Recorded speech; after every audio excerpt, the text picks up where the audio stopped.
September 1666, early morning. The light comes in low and pale, sliding along timbered walls and catching in the dust that never quite settles in London.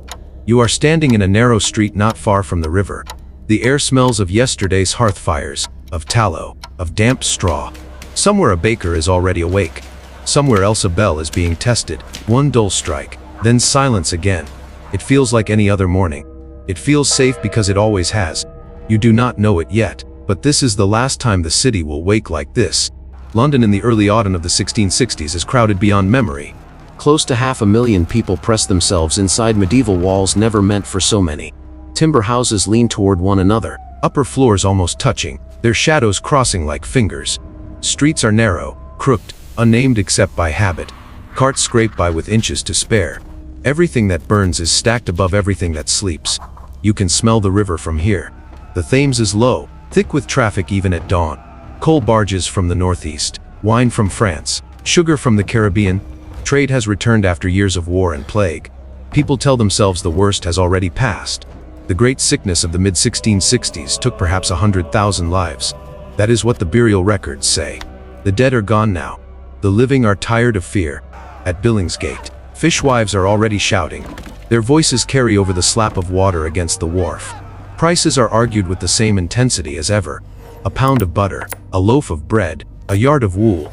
A laborer might earn £1 a day if work is steady. A skilled craftsman perhaps twice that.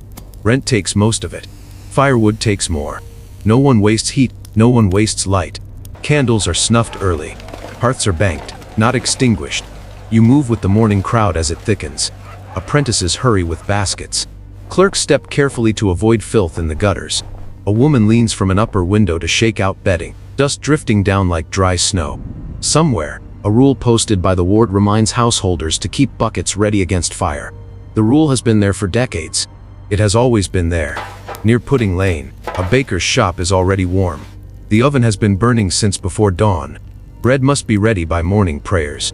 The heat bleeds into the street, barely noticed, just another comfort. Fire is everywhere in London. It cooks, it warms, it works iron and glass. It is watched, but it is trusted. The city believes in order. It believes in walls, in watches, in bells. It believes that disaster arrives with warning. A shout, a horn, a visible enemy. This belief is part of daily life, as solid as the stones underfoot. No one questions it now. By mid-morning, the sun is higher and the streets are alive. Shops open their shutters. The sound of hammer on wood echoes from a yard where a new frame is being raised. Green timber still wet with sap. It will dry in place, as most do. There is no room to wait. There is no room anywhere. You pass churches whose registers tell a quiet story. Baptisms have risen again. Burials have slowed. The ink is still dark where last year's entries crowded the page. People glance at these books with relief. God has spared the city once more. That is how it feels. Near the river, warehouses are stacked with oil, pitch, rope, brandy. All of it moves through London because London is the throat of the kingdom. Customs officers write figures into ledgers, numbers that represent ships, goods, futures. Taxes are owed, profits expected. Fire does not appear in these calculations. It never does. The afternoon comes, warm for September. Windows are open. Laundry hangs from lines strung across alleys, fabric almost touching opposite walls. Children play where carts rarely pass. Somewhere a guild meeting is breaking up, men stepping out into the street, arguing over wages, over rules that were written for a smaller city. Their voices fade into the general sound of life. By late afternoon, smoke thickens over the rooftops as dinners are prepared. The smell is familiar, comforting. London always smells like this. You notice it only because it is constant. As evening approaches, bells ring again, shops close, candles are lit, the city draws inward. People retreat upstairs, into rooms barely wider than their beds. Timber creaks as houses settle. Somewhere, embers are raked and covered. Somewhere else, they are not. Night comes without ceremony. The streets darken quickly. There are few lamps. The moon is thin. London relies on memory to move after dusk. You feel the city slow, not stop. Taverns glow behind shutters. Louder spills out, then is swallowed again. It is after midnight when the first flame takes shape. Small, ordinary, the kind that has been seen and beaten back 100 times before. In a bakery, embers find dry wood. Heat climbs where no one is watching. By the time someone smells it, It is already too late for simplicity. You are aware of movement before sound. A rush. A door thrown open. Then shouting. Then the bell. The fire bell. It has rung before, many times. People respond as they always have. Buckets appear. Neighbors form lines. Water sloshes. Someone prays. Someone swears. But the wind has risen. It comes from the east, steady, deliberate. Flames climb timber walls as if they know where to go. Upper floors catch first. Tarred roofs ignite with a sound like tearing cloth. Sparks leap across streets too narrow to resist them. Within hours, belief begins to crack. The methods that always work do not work now. Buckets arrive empty. The river is far. The pumps are slow. The night is bright as day, but only where it burns. You stand back as the crowd thickens. The fire moves west, then north, then south, not like an enemy, but like a decision already made. Houses explode in heat. Iron bars bend. Stone cracks. The sound is constant, a low roar, punctuated by collapse. By dawn, the sky is the wrong color. Red, then black. Ash falls like snow. People carry what they can. A chest. A bundle of clothes. A ledger. The things they believe will matter later. They believe there will be a later. As morning becomes day, order gives way to motion. The wealthy flee early, hiring carts, paying whatever is asked. The poor follow on foot. Gates clog. The rules posted on walls mean nothing now. The city empties into its fields. You watch churches burn. Bells melt where they hang. Records kept for centuries turn to smoke in minutes. The past lifts into the air and is gone. By the second night, the fire has its own weather. Heat drives wind. Wind drives flame. Efforts to stop it are argued, delayed, regretted. Houses are pulled down too late. Gaps are made where the fire has already crossed. Within days, most of the medieval city is gone. Tens of thousands are homeless. Markets vanish. Work vanishes. The numbers that will later be written down, streets destroyed. Houses lost cannot capture this moment, when people realize the city they knew will not return. You stand on higher ground and look back. The fire still burns, but its future shape is already clear. London will be rebuilt. It will be wider, straighter, regulated. Stone will replace timber. Laws will be written. Insurance will be invented. All of this is coming. But here, now, none of that exists yet. The night is strangely calm at the edge of the ruins. Stars are visible through smoke. People sleep on the ground, wrapped in whatever they saved. Some talk quietly. Some stare. Most say nothing at all. The city is silent in a way it has never been. And in that silence is the truth no one saw coming. That this was not punishment announced in advance. Not a lesson delivered with warning. It was just another night.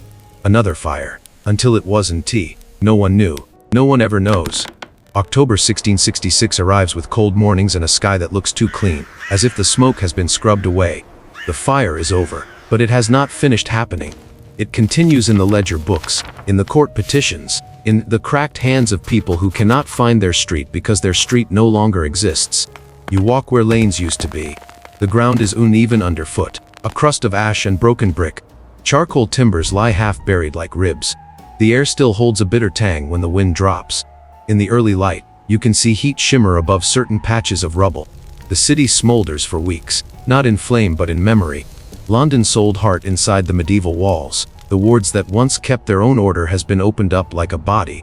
Whole parishes are erased. Not one house here, not two, but thousands. Later, officials will count more than 13,000 dwellings lost, and scores of churches. But those numbers mean very little when you stand on a patch of blackened ground and realize it used to be someone's entire life. By late autumn, you begin to see how the city tries to become a city again. Not through speeches, not through ceremony, but through arguments over food and shelter. People crowd into the outskirts. Moorfields becomes a sea of makeshift tents. Cloth stretched over poles. Canvas patched with rope. A kind of new town appears overnight, but it is a town without walls, without drains, without privacy. At dawn, you hear coughing. You hear babies crying. You hear the scrape of pots as thin porridge is warmed over small fires that everyone watches with a terror that is not spoken aloud. The irony is immediate. Fire has destroyed London, and yet fire is the only way to live through winter.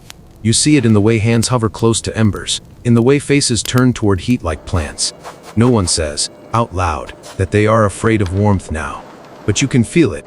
The city's government returns to paperwork almost at once. Clerks sit at temporary tables in surviving halls. They copy lists of streets, lists of losses. They listen to claims. They try to fix value to what has vanished. A shopkeeper describes his stock: oil, spices, cloth, a barrel of sugar. A widow describes her rooms: a bed, a chest, 2 pewter plates. A carpenter describes his tools as if naming them will bring them back. You catch phrases as you pass. By the tax roll, by my neighbor's testimony, by the parish register. London's memory is stored in documents, and now those documents must speak for people who have nothing else. The city becomes a courtroom without walls. By November, the question of rebuilding shifts from desire to necessity. Winter does not negotiate. The river trade cannot wait. Money cannot wait. And so plans are drawn. Not one plan, but many. Men with rulers imagine straight boulevards, grand squares, a capital remade like a map of reason. In coffee houses and council rooms, they argue over geometry as if geometry can hold back disaster. Yet outside those rooms, you see what actually determines the future. Property lines, old rights, old claims. The medieval city does not let go easily, even in ash. People want their plot back exactly as it was. The space where their house stood becomes sacred because it is all they can still own.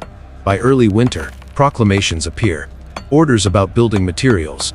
Orders about street widths. Orders that timber must not rise where timber once burned.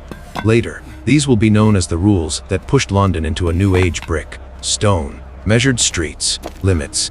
But on the ground, they feel less like progress and more like pressure. Brick costs money. Stone costs more. The poor do not rebuild with ideals. They rebuild with what they can afford. You hear talk of wages and prices, now sharpened by hunger. A laborer's pay might rise because work is everywhere, clearing rubble, hauling brick, carrying water, yet bread costs what it costs, and rent, in the surviving districts, grows cruel. London has always been expensive. Now it becomes punishing. Within months, the social map shifts. Those who can pay move west, farther from the old crowded lanes. Those who cannot stay near the edges, where the city frays into fields and marsh. The fire does not simply erase buildings. It rearranges people. In the cold weeks before Christmas, you stand near Paul's, what is left of it. The cathedral that once dominated the skyline is a ruin of stone and soot. The lead roof has run like water. The great space that held centuries of funerals and sermons is open to the sky. Wind moves through it as if it were a cave. It is hard not to think of judgment here, because the ruin looks like a verdict. But London does not behave like a city that believes has been sentenced. It behaves like a city that has been wounded and refuses to die. Commerce returns first, as it always does. Stalls appear at the edges of the ruins. A man sells nails. Another sells second-hand cloth. Someone offers hot ale from a kettle. The sound of bargaining comes back as naturally as breathing. By January 1667, you notice the new rhythm. Hammers in the morning, carts all day, the chink of brick and tile, the rasp of saws. The city becomes a construction site, but also a kind of battlefield, quiet, relentless, fought with money and endurance. The records continue. The hearth tax, once a way to count and charge households by their fireplaces, becomes a strange shadow over the ruins. How do you tax a hearth that is now a patch of ash? Assessors adapt. They always do. The city is rebuilt not only in brick but in administration. And still, in the evenings, you see the human cost most clearly. Families in one room. 4, 6, 8 bodies sleeping close to share heat. Men who once had shops now standing in lines for work, hoping their hands will be chosen. Women carrying water over long distances because pumps are ruined. Children with smoke-stained faces who treat rubble like a playground, because it is all they have known for months. The plague is gone, but illness finds new paths. Crowded tents, poor drainage, winter damp. London has escaped one catastrophe only to step into the conditions that breed the next. People do not speak of it with last year's terror. They speak of it with wariness, as if fear itself has been burned out. By spring, green pushes up through cracks in the ruins. It feels almost insulting. Life is too persistent. In the open spaces where streets once choked with bodies, you can stand and see the sky properly. London is, for a moment, less medieval simply because it is less crowded. The old maze has been flattened. The city is forced to imagine itself again. And yet, if you listen closely, you can hear what has survived untouched. Habit. People still gather where they always gathered, even if the building is gone. A market reforms on a corner, because that corner is where it has always been. A parish community still recognizes itself, even if its church is ash. Names endure. This was Cheapside. That was Ludgate. Here, my father's shop. The city speaks in ghosts. The great rebuilding will take years. The stone cathedral will rise later, and the world will call it modern. But you are not standing in that future. You are standing in the in-between, where the medieval city has died but the modern one has not yet been born. In the quiet moments late afternoon, when work slows, when the light turns gold on broken brick, you feel the strangeness of that gap. A city can lose almost everything and still sound like itself, still smell like itself, still insist, stubbornly, on being London. And the most unsettling part is how quickly people begin to call the fire then, as if it were already distant. A season ago. A chapter closed. Human beings cannot live inside catastrophe forever. They turn it into a story so they can walk away from it. But the ground does not forget. Ash stays in the soil. Charcoal stays under new foundations. When the first new hearths are lit in rebuilt houses, smoke rises again into the same sky, and everyone pretends not to flinch. The present looks steady. The streets fill again. Trade returns. The river keeps moving. Children grow taller. And somewhere, in some narrow place not yet widened, an ember waits for a future that no one can picture. No one knows. No one ever knows. The years begin to pass in quieter ways. You notice it first in how people stop pointing. In the months after the fire, every gesture was anchored to absence. Here was, there stood, this used to be. But as the 1670s unfold, language changes. The new streets acquire names without explanation. Brick walls acquire suit of their own. What was temporary hardens into routine. The rebuilt city does not rush. It cannot. Money moves slower than memory, and labor slower than hope. Some plots remain empty for years, their owners tied up in disputes that survive the fire untouched. Grass grows where houses should be. Children kick stones where counters once stood. These gaps become part of London's face, like missing teeth no one remarks upon after a while. You walk through streets that feel wider, though not always straighter. Brick dominates now, red, brown, stubborn. Timber has not vanished, but it hides behind regulations, behind brick fronts meant to reassure. Fire has not been banished. It has been disciplined. That is the promise. At least, inside houses, hearths return, one by one, carefully at first. The first fires after the disaster are watched like newborns. People sit awake longer than they need to, listening for sounds that once meant nothing. A crack, a hiss, a smell that might be smoke or might be imagination. Over time, vigilance dulls. It always does. The city's records thicken again. Parish books refill. Tax rolls regain their density. New businesses appear in ledgers as if they have always been there. Insurance offices quietly multiply, built on the idea that loss can be priced, anticipated, survived. The fire becomes a column in an account book, not a lived thing. You sense the shift in conversation. The fire is now something parents mention to children who do not remember it. Something used to explain why streets look the way they do, why houses are built as they are. It becomes instruction, not experience. London's population climbs back toward its old numbers, then beyond them. The city expands past its medieval skin. Suburbs harden into neighborhoods. Fields become roads. The pressure that once crushed people inside the walls now pushes outward instead. The city has learned one lesson well: never be contained again. And yet, beneath the new order, you can feel the medieval city still breathing. Not in buildings, but in patterns. In how people cluster. In how trade flows. In how poverty and wealth still press against each other with only a thin wall between. Fire changed the surface. It did not rewrite human closeness. Occasionally, another blaze breaks out. A warehouse. A row of houses.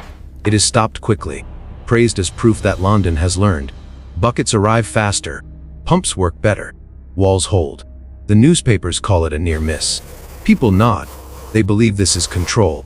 But when night falls, and the city quiets, you can still sense how much depends on watching, on routine, on luck. The same luck that failed once. The Great Fire is now safely behind the city, folded into its story of endurance. It is remembered as an ending, the end of medieval London, the birth of something new.